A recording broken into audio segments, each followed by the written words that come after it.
So good evening and welcome to the August Macular Society Virtual Clinic. This is the first anniversary of these events. Unbelievably, we have been running them every month now for the last 12 months. And welcome to this evening's. Tonight's virtual clinic is about what patients should expect, be able to expect from the eye services in their local area. Now, we know from our own advice and information service, from the things that people tell us, you tell us, that the quality and the timeliness of care varies enormously around the country. So how can we make sure that everyone who has an eye condition like age-related macular degeneration gets the same level of care no matter where they live?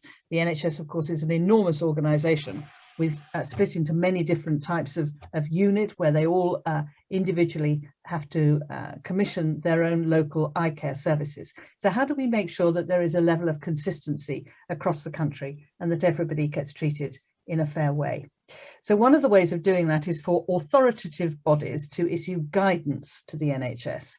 And the Royal College of Ophthalmologists has just issued a new set of guidance for the commissioning of AMD services. Now, although strictly speaking, this relates to England, the principles apply to any part of the UK. It shouldn't matter whether you're in Scotland, Wales, Northern Ireland or England, you should expect a similar level of care. As ever, we have a special guest this evening. And after her talk, which she'll do in a couple of minutes for us, there will be some time for questions. So do put your questions into the chat as the talk goes on or as things occur to you, and we'll get to as many of them as we possibly can. So my guest this evening is a very distinguished clinician and professor of ophthalmology, Sobha Sivaprasad. Now, Sobha is a consultant ophthalmologist at Moorfields Eye Hospital in London. She is also chair of the Royal College of Ophthalmologists Scientific Committee, and she chaired the working group that has produced this new guidance. She's also a principal investigator and or collaborator on a huge range of international clinical trials in retinal diseases such as diabetes and macular degeneration. And she's also involved in trialing the new ways of delivering eye care, which are happening now all over the country. Sobha, I'm delighted to say, is a trustee of the Macular Society, and she was recently named one of the world's 100 most important women in ophthalmology. We are incredibly privileged to have you with us, Sobha, tonight. Sobha is going to be talking about the new guidance and how it will help you get the standard of care that you should have. So as I say, put some questions in the chat and we'll come to those later, but I'm going to hand over straight away to Sobha to hear about the new guidance. Sobha, welcome to the virtual clinic. Thank you for joining us. Over to you to tell us about the new guidance. Thank you very much, Kathy. And that was a wonderful introduction. I don't know whether I deserve that, but let's, I'll just put up my slides. It might just help. Oops. Good evening, everybody. So I will go through the Royal College of Ophthalmology Age-Related Macular Degeneration, i.e. AMD commissioning guidance. So this is to show how the NICE guidelines, which was published in 2018, had recommended quite a few things that we should be doing in clinic. And the guidance means that it takes all the material in the guideline and makes sure that it is producing some form of standardization across all the services that are commissioned in England and Wales, or maybe we can call it UK for now, so that services provide uniform care. So these are my conflict of interest. I work with several pharma companies as part of my trials, so I put them up here. And I also want to stress that this committee that produced the guidelines had a combination of a lot of groups of people, that is, including the Macular Society, members of the Royal College, the medicines group, commissioner, volunteers from Vision UK, nursing group, optometry group, and consultants. And of course, we had the lay member by herself representing patients as well. So we had a nice coverage, I think, of all the possible people who provide care or receive care.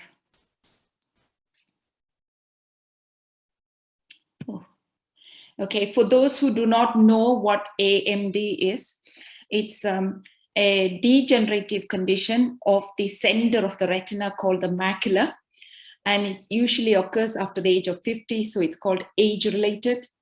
And sorry, and this macula is the area where we see the most high quality vision. So you can cross a road without much, with some gross vision because the visual fields are normal. But if you want to read or sew a piece of cloth or something like that, then you would need the macula to be working very well. So the NICE guide, there are several classifications for AMD, but we here are going to focus on what NICE guidelines told us to use. And that is AMD will occur only in a group of patients. So anybody without AMD is classified as no AMD. And then you progress to early AMD. There are several classifications of early AMD, but we will stick to what NICE told us, and that is the presence of drusen or some yellow dots in the retina. When the vision is still good, there are no other problems with the eye, except that when you go to an optometrist, they may pick things up for you. Sometimes you may feel these drusen can cause a bit of lumpy vision, central distortion, but it is actually just because the drusen or the yellow dots are a bit bigger than normal, but it isn't a serious condition at all, and it can stay like that for the rest of your life. But sometimes it can progress to the advanced form. Now, there are two types of advanced or late AMD. One is this early AMD can convert to wet AMD, and the other one is it converts to late dry AMD. So for late dry AMD, we do not have any treatment at present. So we are all doing several clinical trials to find a cure for that condition. While the late wet AMD has got a treatment, it is anti-VEGF agents that are injected into the eye. And we have to inject them regularly as and when needed by the patients. But I'll come to it later to describe how we should be giving this treatment. And in late wet AMD, we have further classified it using NICE guidelines into indeterminate form, where we don't know whether this is early AMD or whether it is early wet AMD. So there is a category of patients where diagnosis is very difficult. So in that group, it's called indeterminate. And then you have the late active form, where you clearly have a new wet AMD that needs treatment. And during the treatment phase as well, it can remain active. So that group is called late active wet AMD. And then you have another type, which is called late inactive. So a lot of patients would have had so many years of injections and they're pretty stable, but they still have the sequelae or the result of the wet macula. So these eyes are termed to have inactive wet AMD, and most of you will be monitored for that as well, either in the hospital or you may be asked to go to your local optometrist, or you may even be given some form of monitoring tool to monitor yourself. So that is, in brief, the classification. So in summary, an eye can advance from no AMD to early AMD to two forms of late AMD, one wet and the other dry. So for those who can see the slides, as I described earlier, early AMD means they are drusen or yellow deposits located mainly in the macula. It can appear elsewhere as well, but if it's in the macula, that's when we call it early AMD.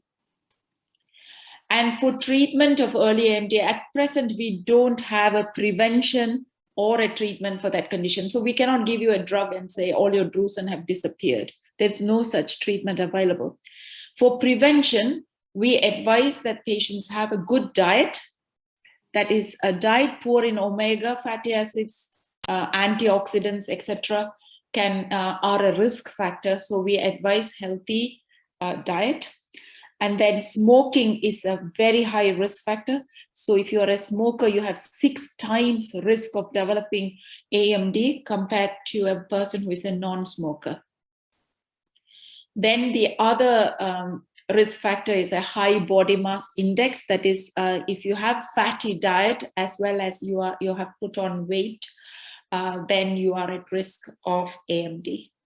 Now, these are preventable options in a way. You can go and have, we advise people to have a healthy diet, plenty of spinach, green vegetables, curly kale, etc. You name it, you can have it. You can also have AREDS preparation, and I'll come to that later. But these are the modifiable risk factors we know of. It is a genetically prone disease, but we do not actually know which gene causes what and how it causes the disease. So we are still at a loss of the relationship between genetic predisposition and AMD. So you may have a strong family history, parents or siblings having this condition, and maybe all linked by a single gene or multiple genes, but the problem is we don't know how that gene actually affects the retina yet. We may learn over time. So if somebody have diagnosed you with early AMD, you do not need to be referred to the hospitalized service for it. You should be counseled about taking all the healthy diet, etc., and to stop smoking if you are a smoker. And if you are confirmed as having early AMD while you are in secondary care or while you're in the hospitalized service, they normally discharge you back to your local optometrist so that they can monitor you instead.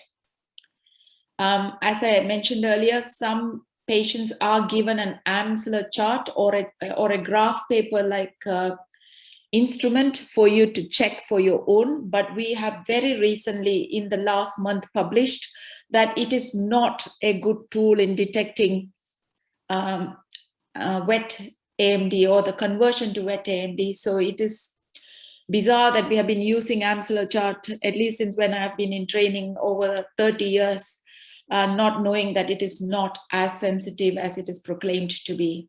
So ideally, you want to monitor your eye, you have to be monitored using an OCT. That's a new finding. Genetic screening is not recommended for the reasons I mentioned. You will get stressed out if you say you have a gene that is prone to develop AMD, but if you don't know what to do with it, then you'd rather not know about it. There are lots of trials that's going on in this area of early AMD. Some people have tried laser treatment.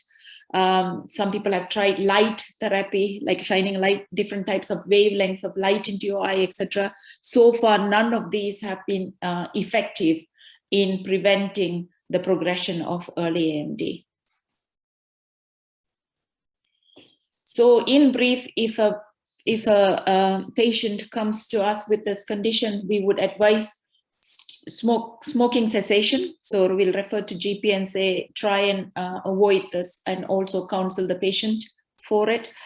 And for nutrition, as I said, there is a trial that shows that antioxidants in high doses compiled together, called AREDS2 formulation, is available.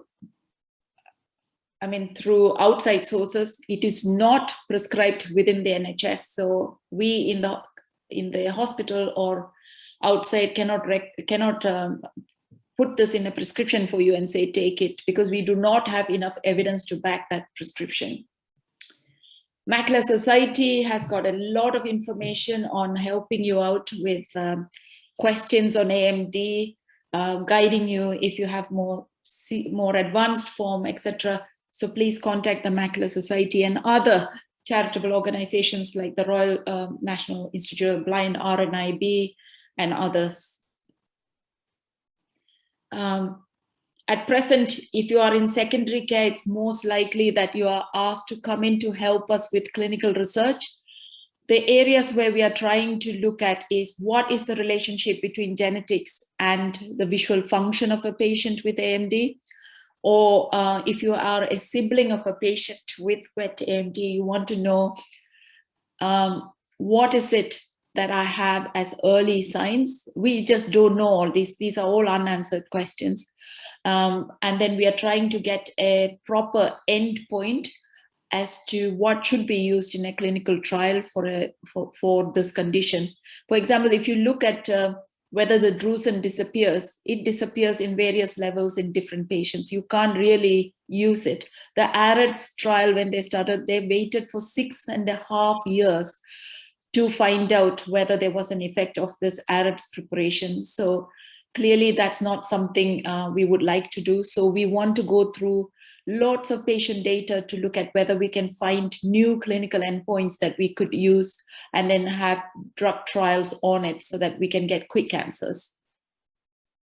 Of course, if your one eye is already having advanced AMD and the other eye is in early AMD and you are still symptomatic in the good eye, as we call it, you can also have several counseling. The eye clinic liaison officer is a good one. There is GP support services. There's of course Macular Society again. There are all various counselors available to help you. That's all I have on early AMD. I think we'll take questions towards the end so that we can compile all together. The next one is late dry AMD. So the early, as I said earlier, can convert to a late dry or a late wet. Now I'm going to start off with late dry AMD. And as I said, it is due to a central wear and tear of the retina as more and more, as the early AMD progresses to dry advanced form. We lose the central vision in these eyes. There will be a black spot in the center. So your all-round vision will be okay, but the central vision will be diminished. And therefore you may see missing areas in your field, in your reading. If you're reading a newspaper, for example, the word government may not be seen as government. You may see the G-O at the beginning and the T at the end, and you have a big black blob in the center. And some patients do manage it using eccentric fixation. That is, your brain learns to use the healthy side of the retina, and then you start to train, the brain starts to train you to read better. Sometimes you can use low visual aids to help you magnify these, and all these type of services are available. And the eye clinic liaison officer, the low visual aid clinics, the Macular Society, etc., can give you advice on how to progress on these type of aids. If both eyes have geographic atrophy, or both your eyes are visually impaired as a result of this condition, then of course you can be certified as visually impaired, and the social services can also help you to a certain degree. Unfortunately, we do not have a treatment for this condition, and that's our biggest problem at present. For this group of patients, we're still struggling to find a treatment. Gene therapy, stem cell therapy, all this advanced or very novel therapies are being tried, but so far we do not have any positive news to share with you at present. So yeah, we are at a loss here. But I'm optimistic in that there are so many trials in this area that I'm pretty sure it's not too far now that we'll get something. So as I said earlier, if a patient with geographic atrophy or advanced dry is seen in the clinic, again, we have the same advice on on stopping smoking, having a healthy diet. And also we advise them to have counseling for their certification, low visual aid. If they have driving difficulties, then we'll advise you on that. And eye clinic liaison officers are really very useful for this. Of course, we are still inviting patients with geographic atrophy into clinical trials, and may be worth considering them when you want to participate, because although I'm saying all trials have failed, there's so many new ones being tried. So there's always a chance that you could participate in one or the other. So that's it about dry advanced or dry late AMD. I'm now going into the wet AMD. So as I explained earlier, it's divided into 3 groups. One is the indeterminate, where we cannot actually make sure that you have wet AMD. There'll be some signs, but not definite. So we wait on these patients. We tell them that you have to come often to our clinics, and we monitor them with OCT, not Amsler chart. If you try Amsler, it doesn't seem to be identifying these early cases converting into proper active wet AMD. Then you have the active, and then you have the inactive, and I'll cover each of them.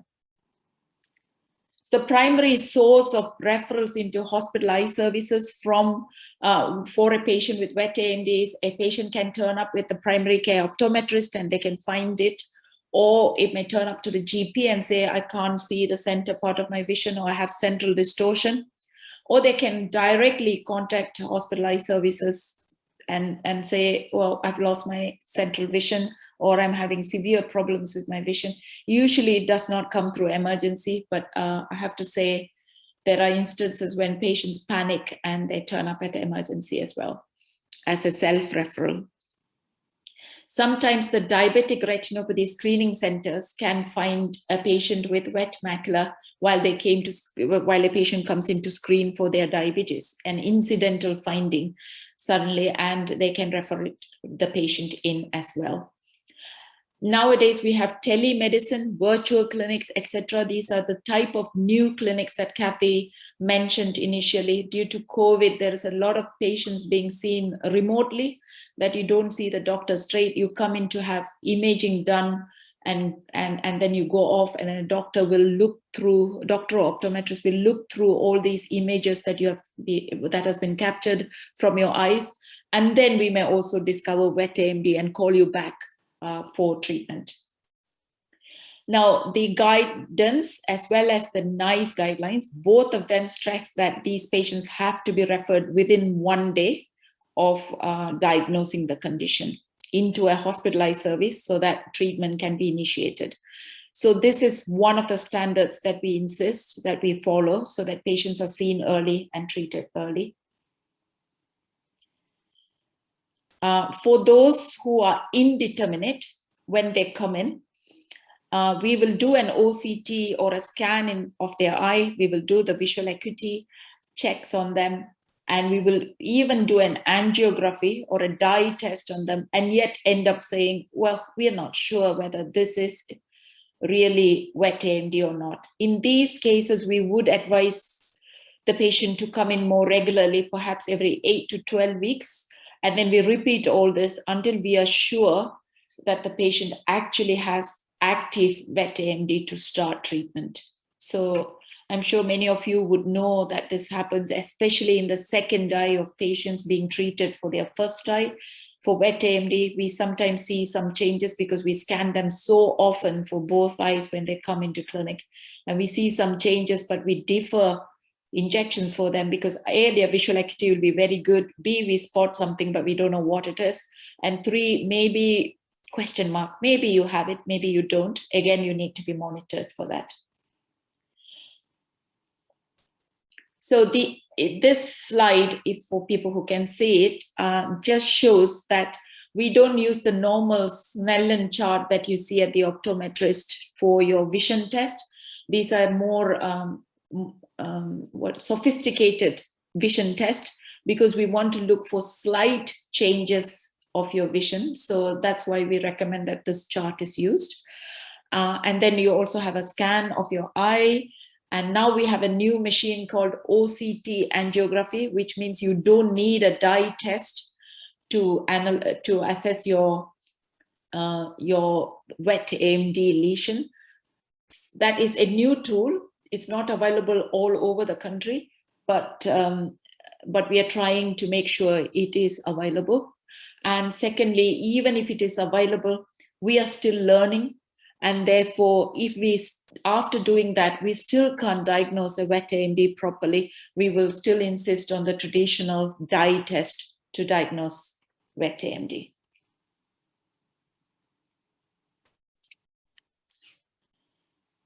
So if a patient is referred in, we see the patient, we have to see and treat these patients within 7 days.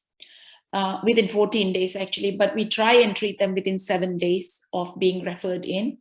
So once they come in, we do all the tests, and if it is definite that it's wet AMD, they get treated either as a booked appointment in some institutes or some NHS trust, or they get treated on the same day in other trust. That's depending on the capacity. But whatever it is, we have put in a standard that they should be treated within 2 weeks.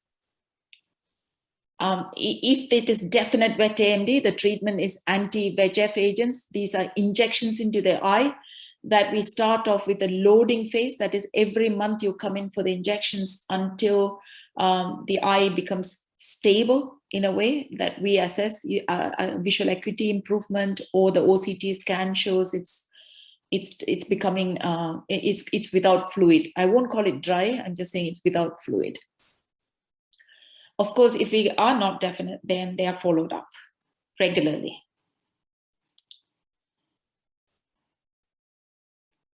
So if we want to know what is wet AMD, it is actually, the retina has several layers and it sits on the choroid, which supplies the blood supply to the outer part of the retina.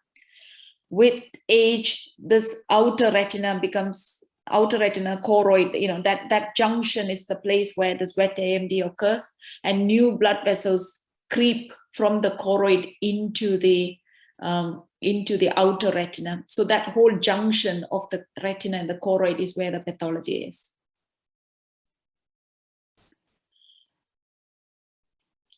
So there are 3 agents, 3 licensed medications, 3 licensed anti-VEGF agents. Each have a different licensing protocol, but they all treat wet AMD, and they're all very good.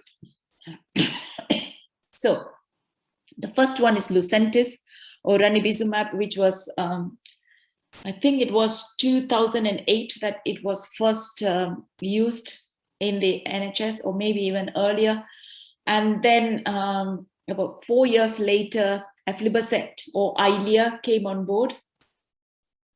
And then now, very recently, early part of this year, we have brolucizumab or Beovu injections. As I said earlier, I won't go into details, but each of them have got their own injection regimen to follow. But end of the day, the aim of all these treatments is to ensure the macula becomes fluid-free, as well as your visual acuity improves. It always depends, the visual acuity improvement depends on when you see the patient for the first time and start injection.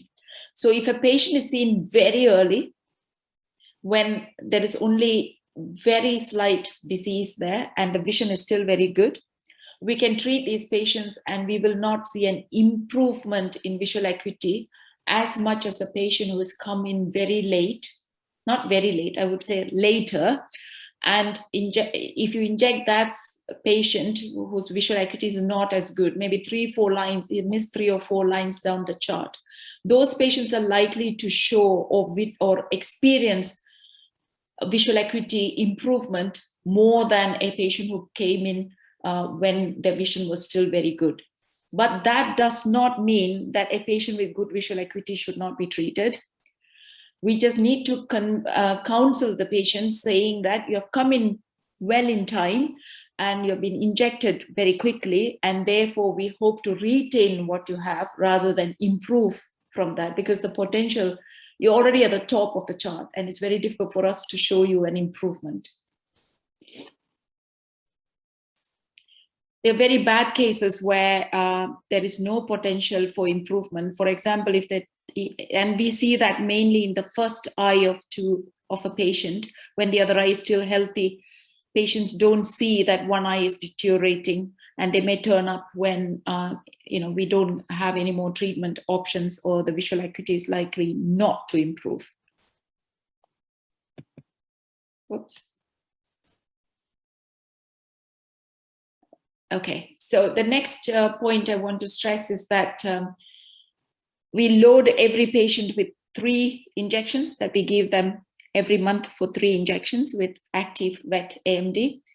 And initially what we used to do is when they were dry, then we told them to come in as often as we thought we could see them, and then decide whether or not the patient be treated when they come in.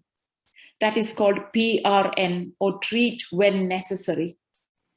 Over the years, we found that that is not an efficient way of improving vision, because patients may reactivate when the vision is still good or when the vision is not changed. So they won't know when to come in, and we are guessing when they should come in. And in that way, the final outcome wasn't very good. When we started our service, we were also learning. So we realized that is not a good approach. So now we use an approach called treat and extend, and many of the patients with this condition know it. That is, you give the loading dose, and then you keep injecting until it is stable. Once it is stable, we extend the appointment, but we still inject you when you come back, so that we are sure that we have captured every eye with potential fluid accumulation. So we keep the injection going as long as we can. There are times when we have extended it to up to 12 to 16 weeks, sometimes up to 20 weeks. And then we decide that actually this patient has been very stable.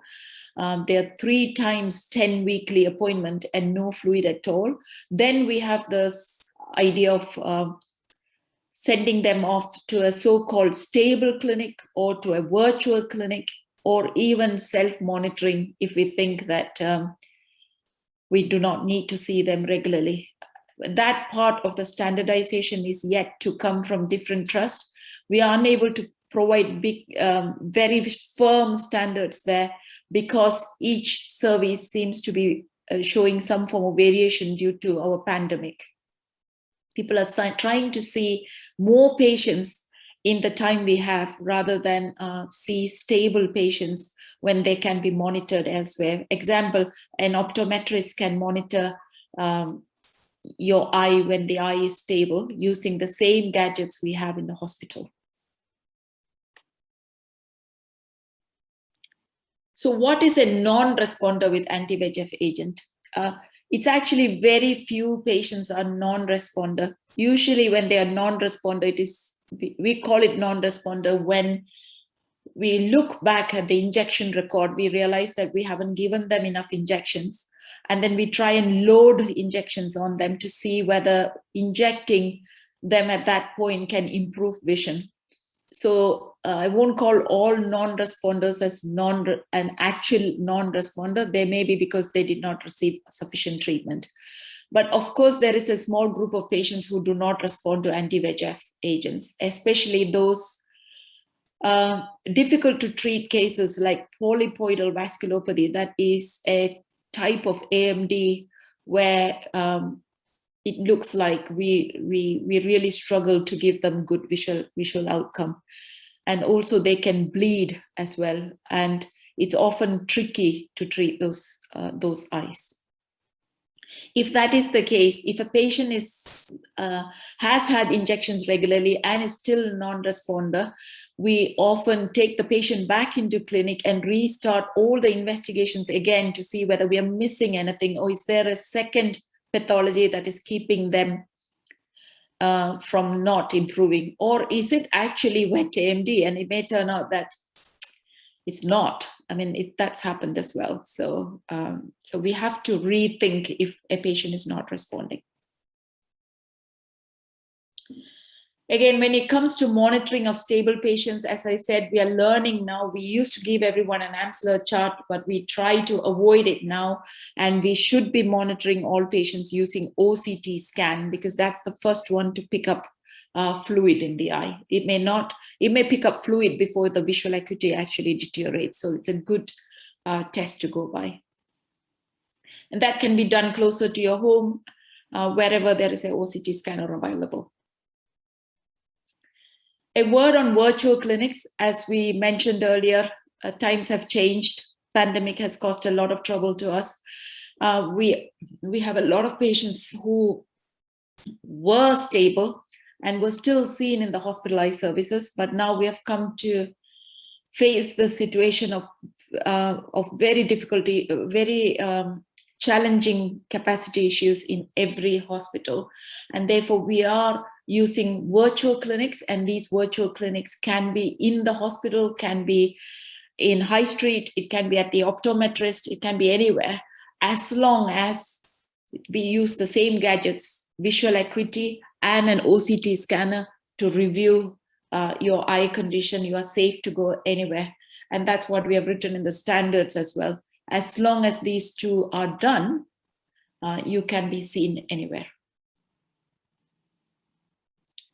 So I'm sure some of you may think, what about artificial intelligence?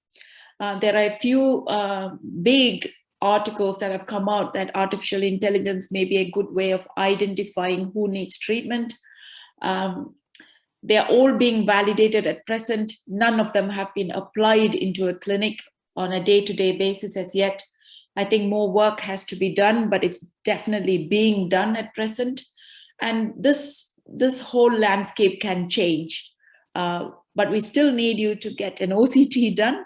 And then perhaps the OCT, instead of being read by a human, it may be read by a computer with artificial intelligence integrated in it. A word on support services. Whatever said and done, Wet Amd is not all about injections. We should always remember that the low visual aid services are available. Each clinic, we have mandated that they have an eye clinic liaison officer so that patients can go to them and spend time and talk to them, talk through their difficulties with them. We also have allied health professionals, that is including nurses, optometrists, orthoptists. They are all trained according to the ophthalmic competency framework. So they do not be apprehensive that they are treating you, because they are trained, they're well supervised. And I would say always make sure your eyes are checked rather than pay a lot of attention who looks at it, because we are quite sure everyone has to go through competency before they can evaluate your eye in the hospitalized services. Another issue we have is Charles Bonnet syndrome. So some patients with, especially with both eyes having visual impairment, may start to believe that they are seeing things that do not exist actually. So you may suddenly feel that there is somebody standing near you, or you may feel that somebody's just crossed the road, or it's something. For example, you may see a bed of roses next to your bed or something like that. So these are all either formed or unformed images that one could perceive. We do not actually know why we sort of know it's how your brain is adjusting to it, but we don't know the intricate details of how to treat it. But again, we have support services for it. We have NHS Choices. Again, we have Macular Society, and we have SME's Umbrella, who are great groups to go for, to ask advice. And lastly, patients with AMD in the older age group, they may tend to fall, they may get depressed because of the eye condition, they may get anxious. So again, we are all here for you. Please make sure you contact any of the counselors, your GP or Macular Society or RNIB. Please do not stay alone and worry about it. Seek help. This is all I have to say for now. I'm very happy to take questions, and we go from there. Thank you. Sobha, thank you very much indeed. That was terrific and very, very enlightening indeed. A couple of things. Do put the questions in the chat if you're interested in this. Just to clarify a couple of acronyms just before we go on. OCT. This is optical coherence tomography. It's a kind of, people would be familiar with the idea of CT scans for cancers, for example, but this is a three-dimensional image, isn't it, that can be created of the retina. What's been the benefit of OCT, do you think? So previously, before the OCT, when we look into the eye, we are just seeing an end-on view of the retina. With OCT, we are seeing a cross-section. So we see every layer of the retina, and the higher the resolution, the more we see. And so we can pick up this early changes very early on. So that's the advantage. And also, as I said earlier, these structural changes in the retina seems to precede, or it appears before the vision declines. So it's very good to pick it up early. And now you mentioned these OCT angiography. So this is an even more sophisticated machine that also shows the blood vessels, doesn't it, in the eye as well? And that helps when you're looking at wet AMD. Correct. So many patients do not, who have experienced that dye test that we do would not like it because it's not a pleasant one to have. But that was all what we had. Now they've got this same test, but without a dye. So we can, and very quick as well. It's just another OCT scan type of test.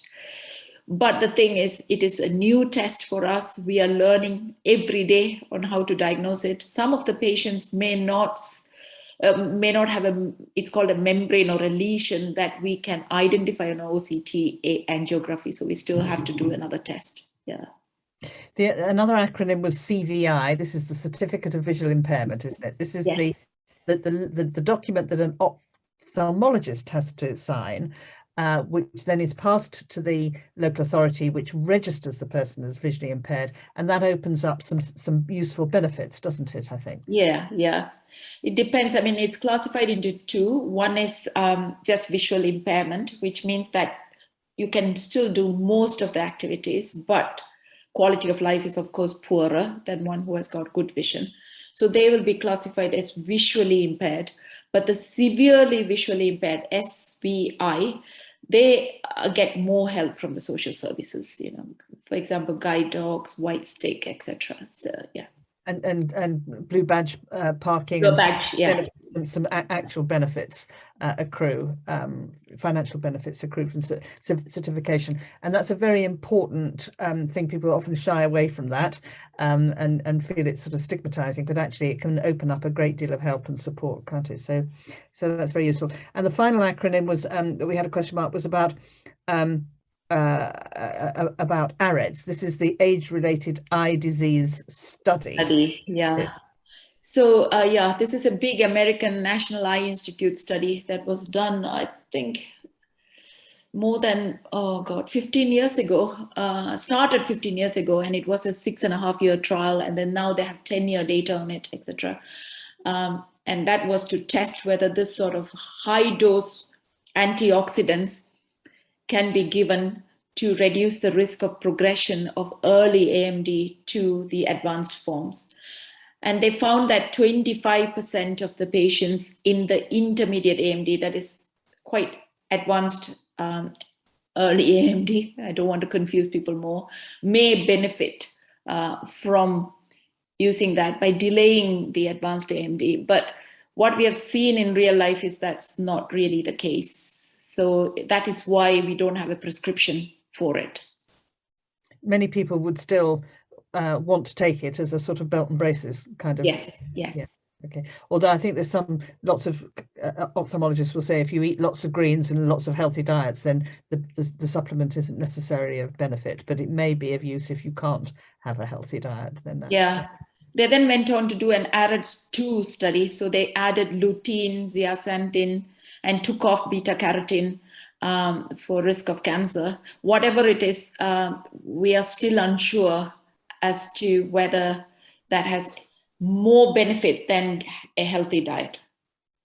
Okay, that's lovely. So cracking on then with some of the questions that are coming in now. So one question here that's coming in is, can wet AMD change into dry AMD? Now, this is a bit confusing because we talk about wet AMD treatment drying up the retina, but that doesn't actually mean that it's not wet AMD anymore. It's still wet AMD. It's just there's just no retina. So this question, can wet AMD go back into dry AMD or change into dry AMD? It's a confusing, I don't know how I can make this simple because there's a lot of new acronyms that's coming out to describe what is atrophy or what is a dry AMD after a patient has become wet. Is that any different to a patient who went straight to dry? And in some patients, you can coexist. A wet and a dry can coexist. Advanced forms can coexist. So The answer is a wet AMD eye, when treated, will be fluid free. I would rather use that word than going dry, because when you use the word dry, people think it's the untreatable advanced dry. So I'm afraid these terminologies are still confusing, but yeah.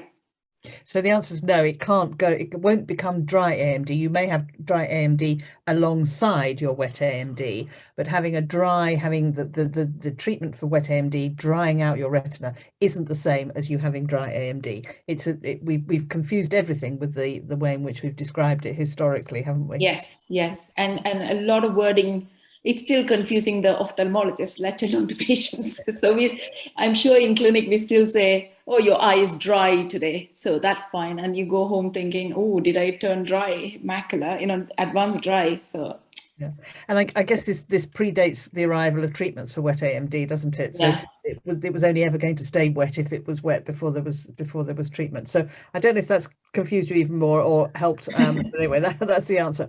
Another question about hole. Macular hole is a macular condition not related to wet or dry AMD, but does a hole in the macula predispose a person to getting wet AMD? Is the question here. No, not at all. It's a completely different reason as to why you get a macular hole. It's usually because the gel at the back of the eye is causing traction on the retina and pulling the retina, and therefore you develop a hole. That's the most likely reason for a macular hole. And as I said, that can occur at any age group. It can occur more in short-sighted people, etc. But this is different. This is in the outer retina, as I described. It's a junction between the outer retina and the choroid. So totally different, yeah, and not predisposed. Now, this is something that I think that perhaps a lot of people have experienced, is when they've been refused treatment, or they're told that they've come too early for treatment. This is a patient whose wet AMD, it's described as a fraction of a millimetre off the centre of the macula, and they've been told that the NHS won't treat it. And this is clearly, I mean, in private injections for macular degeneration are ruinously expensive, aren't they? And they're not covered by insurance anymore.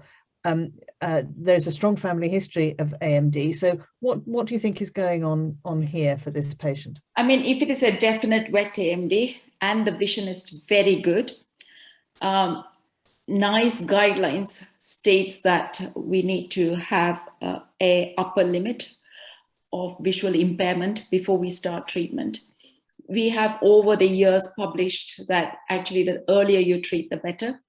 But of course, nobody will treat an eye with some form of wet AMD, but the vision is 6/6, for example, 100%. We'll be a bit reluctant because injections are not without risk. But the problem is there is a line of vision that is just below 6/6 and above NICE recommendation. And it's that group of patients that often struggle to get treatment. There are ways around it. In our guidance, we have particularly written that there is no upper limit. So if the commissioners are happy with it, they could fund that small group of patients. The other alternative in some trusts is they're allowed to give Avastin for that small group of patients. There is no right answer. I would have hoped that we get more of these patients treated rather than treated with the right drug, rather than have them waiting around. So Avastin has been a very controversial drug because it's not licensed in ophthalmology. It was developed as a cancer drug, wasn't it? That actually, as it turns out, does work in AMD, but it's not actually licensed for use in eyes. And so many clinics won't use it. Some will. And we have really campaigned quite hard to get commissioners, people who buy the healthcare from the hospitals and commission it, to agree to treating patients better than the NICE guidance, because the NICE guidance says that patients can be treated when they have vision, which is basically driving level vision, and we don't want patients to lose their driving level vision before they can be treated. It is possible that you could go and argue for Avastin. The other advice, and I'm sure that Sobha wouldn't agree with this, but don't try too hard to read the eye chart. I can't say that into a recorded message like this. We're penalized. Don't strain too hard to read the eye chart.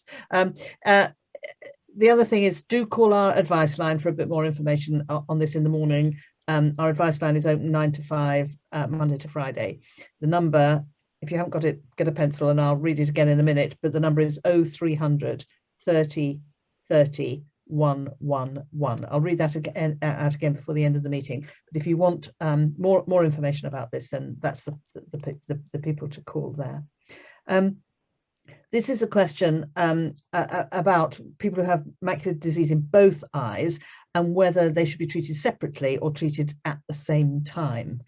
Going and having an injection in both eyes on the same day could be a bit intimidating, but on the other hand, you don't really want to go any more often than you have to. Yeah, you'll have to take a balance of what you want to do. So I would say of patients with having both eyes treated, 90% of them would want it treated on the same day because they want to avoid so many visits.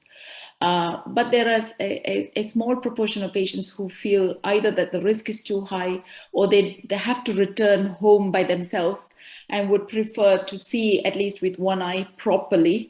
I mean, it's not a problem when we as clinicians can say it's not a problem, but on an individual level, some patients will find it very difficult to travel alone after an injection in both eyes. So you have to consider that at an individual level, but the medical risk is low because we use different drug batches.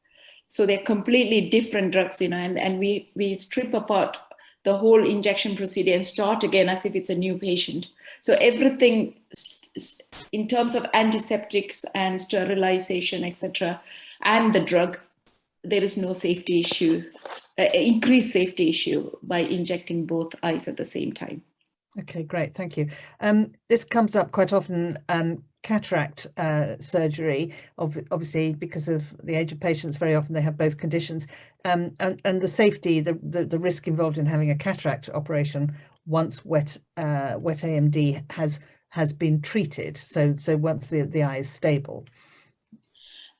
So there are two ways of looking at it. I would prefer, and I think most ophthalmologists would prefer, that the macula is completely dry in the film without fluid before we do the cataract operation, so that we are not in any way destabilizing the macula. On the other hand, we can also do cataract surgery and give the injection on the same sitting, and therefore it can work for both the macula as well as the cataract. Sometimes we are unable to make a macula completely fluid free, in which case we can still carry on with the cataract surgery. So I wouldn't postpone a surgery or think that there is increased risk. I would rather that patient sees more with the cataract surgery being done as well. Yeah. Okay, that's great. Somebody makes the point that their AMD was picked up using an OCT at an OCT in an optician's. It cost £10 on top of the free eye test.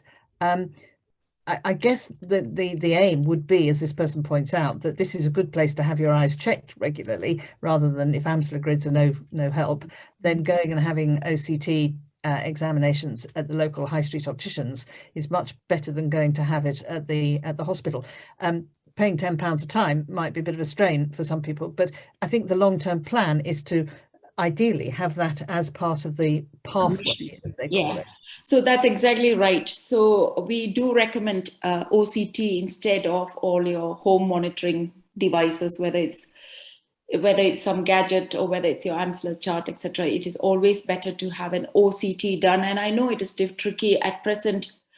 We do not have a commissioned service with the optometrist in many parts of of England, and we are trying very hard. And this guidance also have shown that we've written it out bold and clear that it has to be commissioned. So we are hoping that if not very soon, with the change in the pandemic, the way we run clinics, etc., I think we have to rethink, and this will definitely be a top priority, I think. And by commission, you mean the NHS has to buy it, because of course opticians, high street opticians, are private companies, aren't they? Yeah. Cannot do this for free. So the NHS has to buy this service from them. That's the tricky part of it. That is why we just can't write in the guidance and expect them to do that from tomorrow, because this involves negotiation between public-private partnerships. But it can be done because there are areas in the UK that has already started it. So I'm sure this can be done. And one of the good things, and there aren't very many that have come out of the pandemic, has been that the need to cooperate in this way between the NHS and the private sector has been forced upon the NHS, hasn't it? They've actually now realised that they need to do this, so that's good. And we are going out from hospitalised services into the community, into high street, and that's the model that Kathy was saying. You know, we're trying different models of care in case we can have various ways by which a patient has his OCT done. It doesn't matter whether it's public or private, as long as a patient has it and for free, it's great. Yeah. Quick question about whether, well, somebody makes a point that there's another kind of support that's available from either local charities or from the local authorities, which is the ROVI, the Rehabilitation Officer for Visually Impaired People, and that's very true. We're nearly out of time, so I'm just going to run quickly through the last couple of questions, which is, this is a very good question. Can patients do anything themselves to improve the standards of care in eye hospitals, particularly the ones that might be failing, if in inverted commas, this person has put it in inverted commas? What can patients do? I mean, there's Health Watch, isn't there? There's the local, the hospital patient access, what's it called? PALS system. So there are ways of making complaints, but if people want to be constructive, what would you say that they should? So I'm not saying this as a patient request, but we have in this new guidance worked with the Royal College of Ophthalmology to have a national ophthalmic database where AMD is being audited.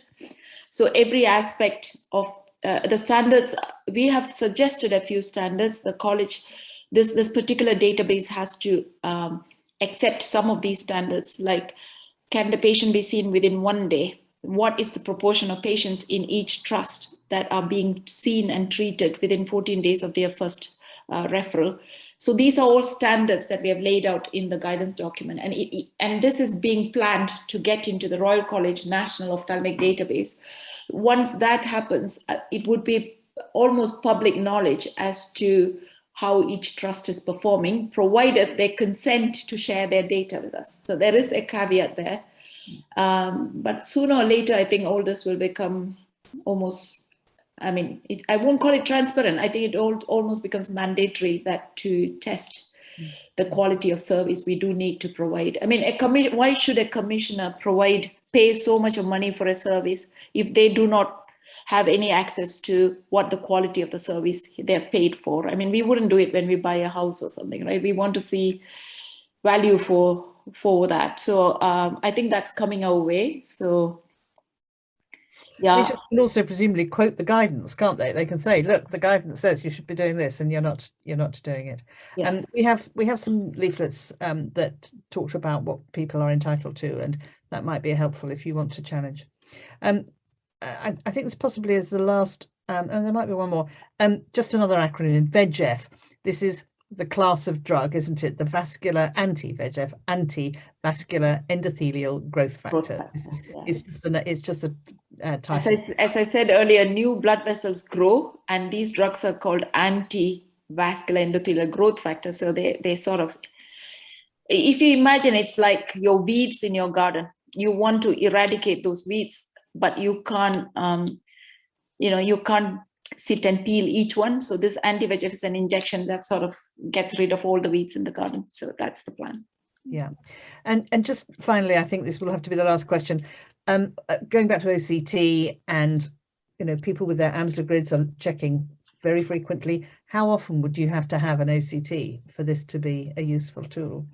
So ideally, it depends on your treatment regimen. So if you are discharged or if you're sent out as a stable patient, then we would recommend 12 weekly will be fine. But if it is that you have been given a 12 weekly appointment, but you believe that you should be seen earlier, patients know their eyes better than a clinician's decision on pushing the patient outwards into a 12 weeks. They can go in earlier and have it. But I wouldn't suggest 4 or 8, the earliest is 8 weeks, but you can have it every 12 weeks. Some people go in every 16 weeks, just to be, I won't go beyond that. And these are people going into the hospital. You wouldn't advise people to pay every 12 weeks. Yeah, exactly. I'm hoping every patient should have a hospital-based OCT available for their stable clinics, and that's why people are setting up. All trusts are trying to set up these virtual clinics for that group of patients. Okay, well, thank you, Sobha, very much indeed for a fascinating talk. Again, I'm very, very grateful to you. I'm sorry if we didn't get around to your question. 0300 30 30 111. I'll repeat that again before the end. For any questions that we didn't manage to get answered tonight, we will have an answer for you from our Advice and Information Service. Next month's virtual clinic will be on the 21st of September, Tuesday the 21st of September. My guests then will be 2 low vision specialists, again from Moorfields Eye Hospital, Michael Crossland and Kezia Latham. And they'll be talking about low vision clinics and what they offer, and also a topic of increasing interest, which is the wearable electronic aids that are coming onto the market now. Yeah. So that's Tuesday the 21st of September at 7 o'clock. Don't forget, of course, that the Macular Society's annual conference is also coming up. That's on Saturday, the 11th of September. This is also an online conference again this year. If you've not already registered, do please go to our website, where you'll find out a lot more about the programme and how to register. This year there are 3 strands. In the morning there'll be sessions on inherited macular diseases and other conditions like diabetes and myopia. In the afternoon, the sessions are specifically on AMD, and then there's a parallel session for people newly diagnosed specifically with a macular condition and their families that will be repeated in the afternoon. If you can't decide which stream to watch, don't worry, because it'll all be recorded, and then you can watch whatever you like whenever you want to watch it. This session again has been recorded, so if you want to listen again to any of this or pass this on to anybody else you think would be interested, then please do so. In a couple of days it'll be up on our website.